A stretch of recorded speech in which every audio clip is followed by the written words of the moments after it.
আচ্ছা গাইজ, আমাদের কমিউনিটিতে একজন গেমিং ইউটিউবার ছিল না, যে কিনা 2020-21 সালে ছোট ছোট গল্পের ভিডিও বানিয়ে আমাদেরকে হাসাইতো?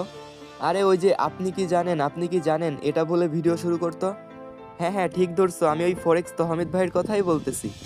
কি মজার গল্পই না বলতো আমাদেরকে তহমিদ ভাই। তার গল্পগুলো শুনে অনেক বেশি কষ্টে থাকা মানুষটার মুখেও হাসি ফুটতো।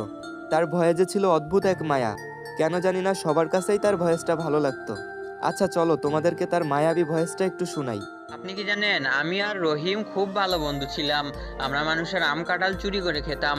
আমি আমার বাবার কাজে একটুও সাহায্য করতাম না। সেজন্য দেখছো কতটা মায়াবী তার ভয়েস।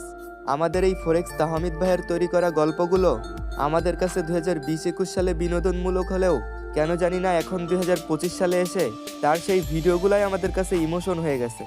আজ প্রায় 2 বছর ধরে তার চ্যানেলে কোনো ভিডিও আপলোড করা হয় না। এই 2 বছরে হয়তো তোমাদের ভিতর অনেকেই তাকে ভুলে গেছো, আবার অনেক নিউ প্লেয়াররা হয়তো তাকে চিনবাই না। তবে আমি যে কথাগুলো বলতেছি এটার অর্থ 2020 সালে তাহমিদ ভাইয়ের ভিডিও দেখা মানুষগুলাই বুঝবে। সময়ের সাথে সাথে হয়তো তিনি এখন আমাদের গেমিং কমিউনিটিতে নাই, তবে তার ভিডিও দেখা প্রত্যেকটা ওল্ড প্লেয়ারের মনে তিনি সবসময়ই থাকবে। আমার এই ভিডিওটা যদি তাহমিদ ভাই কখনো আপনার সামনে যাই, তাইলে আমি আপনাকে একটা কথাই বলতে চাই, আপনার ছন্দ মিলিয়ে গল্প বলা ভিডিওগুলা আমরা অনেক বেশি মিস করি ভাই। আর হ্যাঁ গাইস, তোমরা কি জানো আমাদের এই তাহমিদ ভাইয়ের সিএস টপ আপ নামে একটা টপ আপ সাইট আছে? এইখানে কিন্তু খুব কম দামে ডায়মন্ড পাওয়া যায়।